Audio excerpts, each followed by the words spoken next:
Olá, vamos falar um pouco neste vídeo sobre personalidade e identidade.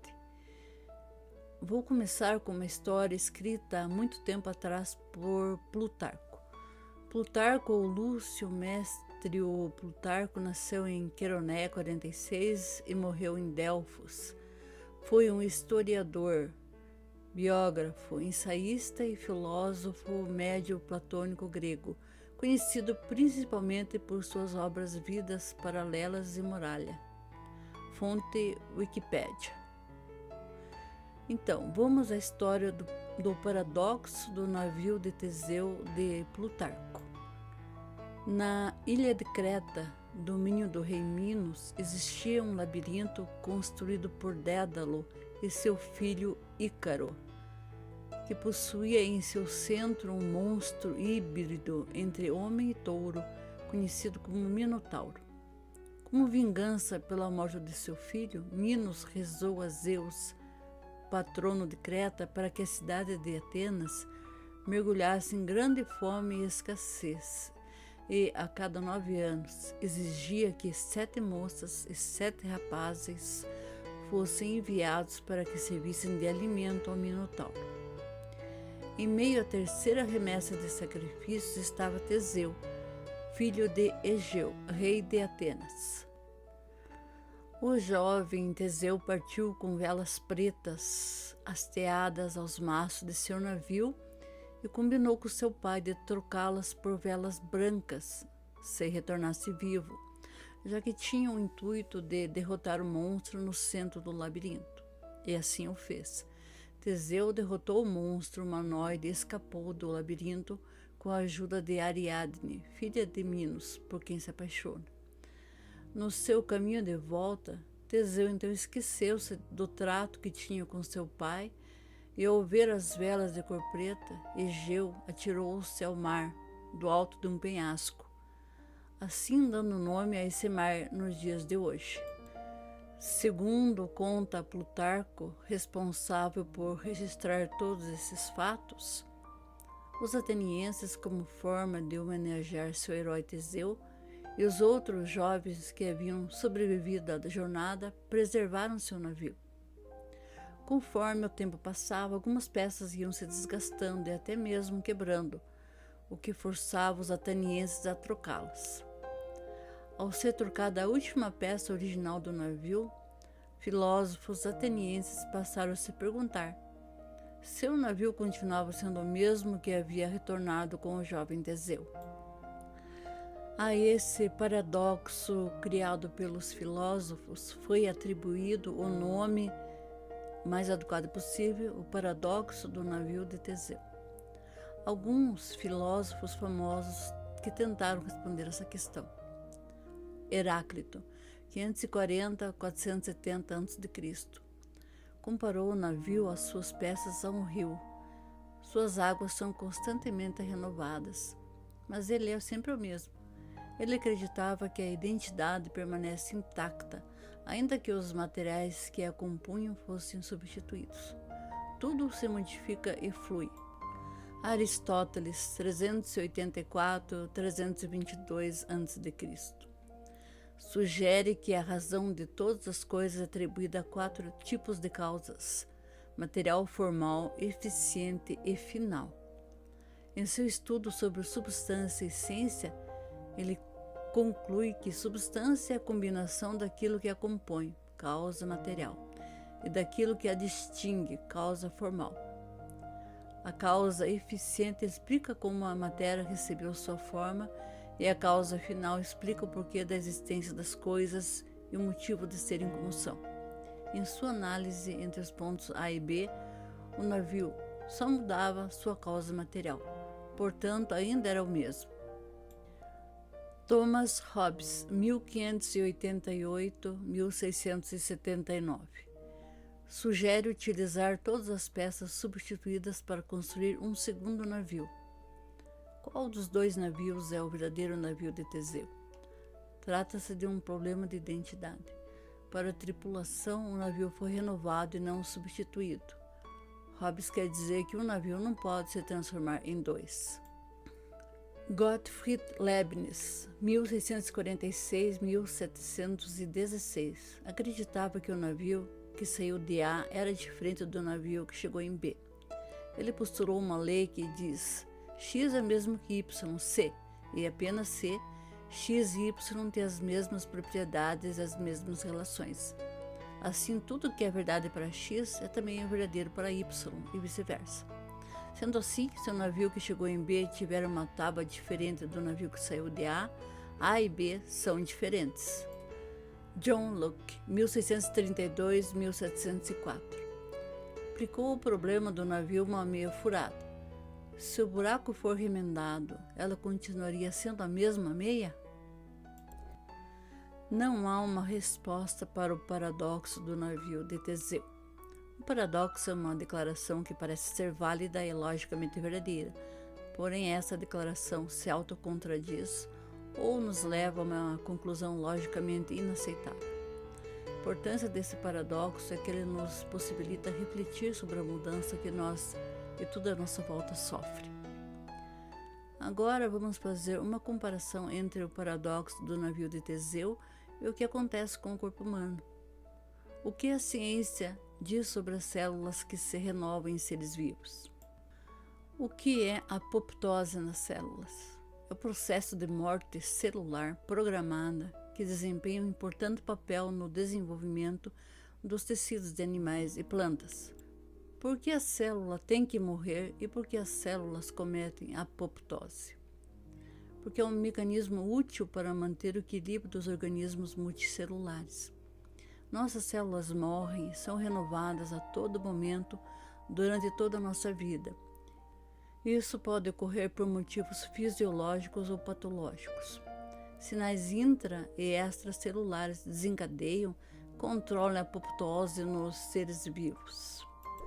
A apoptose fisiológica. No desenvolvimento embrionário, várias estruturas do feto sofrem involução, uma regressão, degeneração, ao longo do período gestacional. Essa involução deve-se à morte programada das células que compõem essas estruturas. Um exemplo é o da formação da mão, cujos dedos são esculpidos através da apoptose. Em alguns grupos, como insetos e anfíbios, a apoptose é um processo que possibilita a metamorfose nos organismos que têm um desenvolvimento indireto a partir de uma larva. Estes animais entram em um processo fantástico de morte e renovação de tecidos, que se reflete na incrível transformação de uma lagarta em borboleta, ou na perda da cauda de um girino para se transformar em sapo. Resumindo, uma forma morre e se transforma em outra.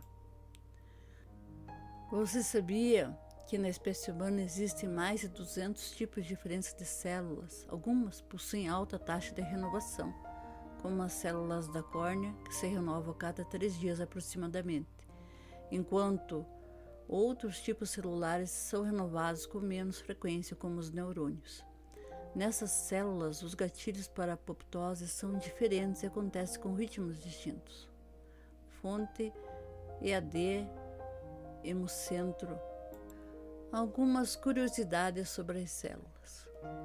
Pesquisas realizadas nos anos 50 demonstraram que, em média, 98% dos átomos presentes no interior das moléculas que compõem as células do corpo humano são renovados anualmente através do ar que respiramos, dos alimentos que ingerimos e dos líquidos que consumimos.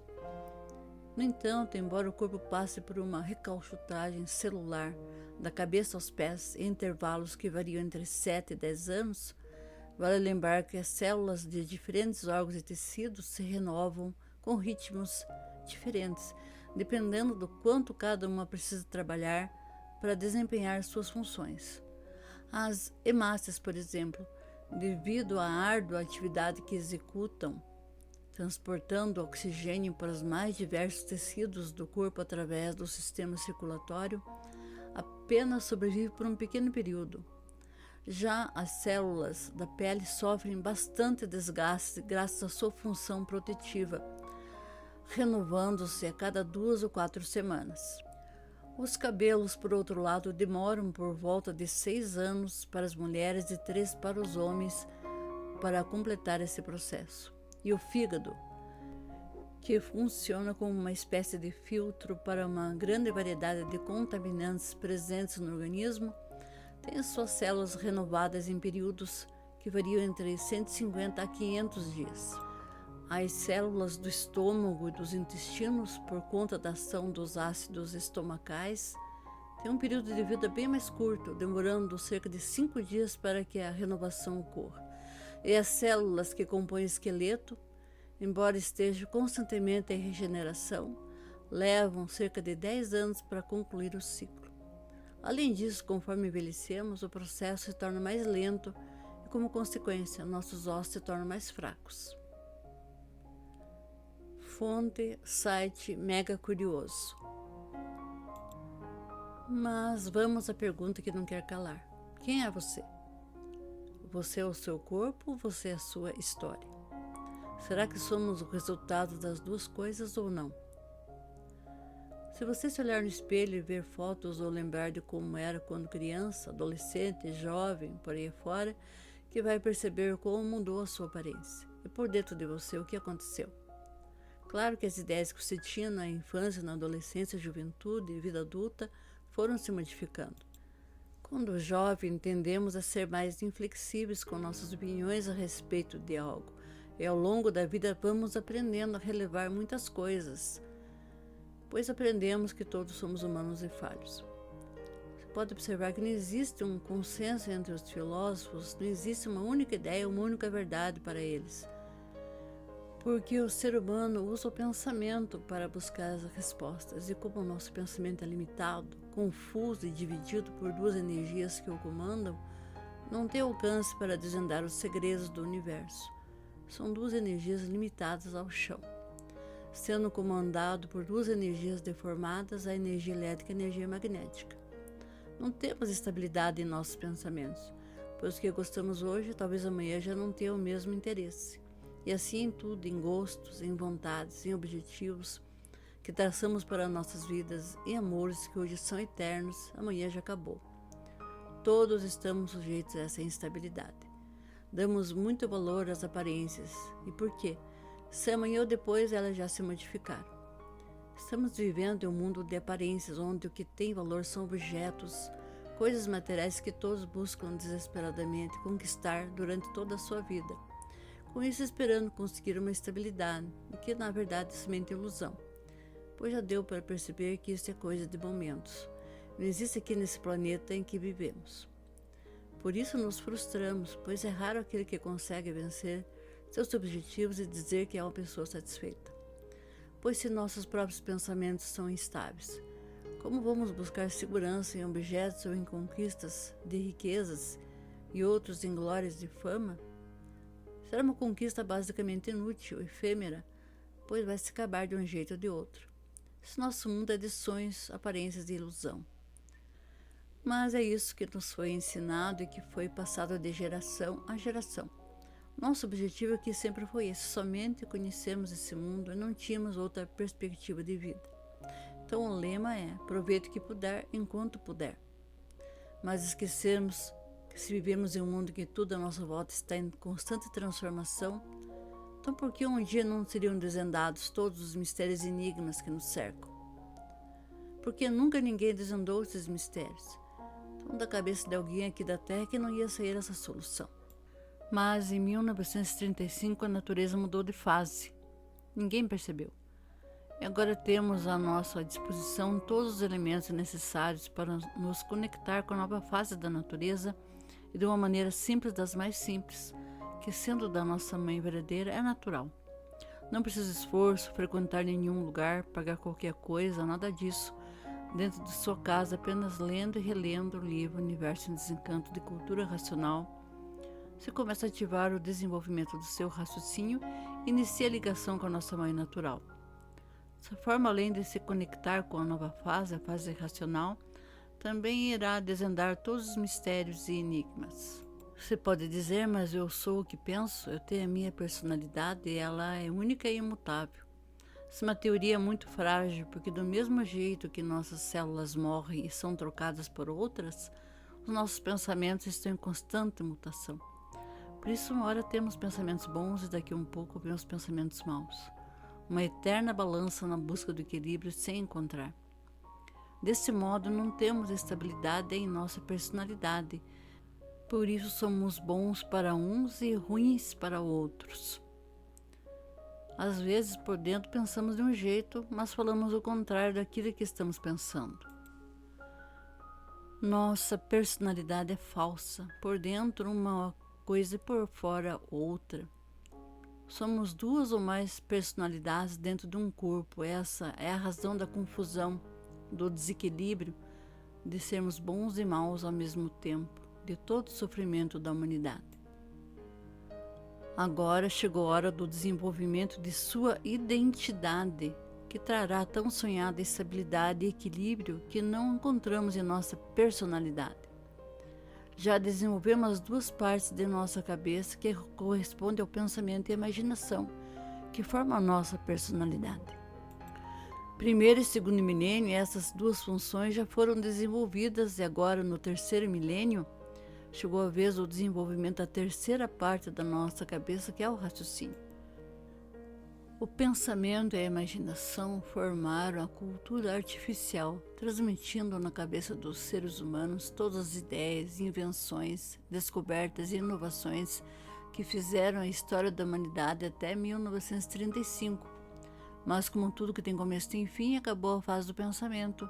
Em 1935, iniciou a fase do desenvolvimento do raciocínio pela cultura natural da natureza, cultura racional, com os livros Universo em Desencanto. Esse desenvolvimento é individual. Com a leitura e releitura dos livros, o processo de desenvolvimento do seu raciocínio será ativado pela energia racional, a energia de nossa verdadeira origem. Então, de jeito algum poderia haver equilíbrio em nossos pensamentos, pois ele é comandado por duas energias, elétrica e magnética, não podendo o ser humano viver em paz nem consigo próprio, que dirá com os outros. Você pode comprovar isso porque às vezes quer parar de pensar em alguma coisa e não consegue. Aquela ideia não sai da cabeça. Até dormindo estamos sonhando e não conseguimos nos desligar. Sendo assim, o pensamento não traz o equilíbrio, ele divide, pensa diferente do outro, trazendo a desunião e a desarmonia. É o raciocínio que fará a união da humanidade, trazendo equilíbrio e harmonia, porque será somente uma energia que é pura, limpa e perfeita e que vai trazer a nossa individualidade verdadeira.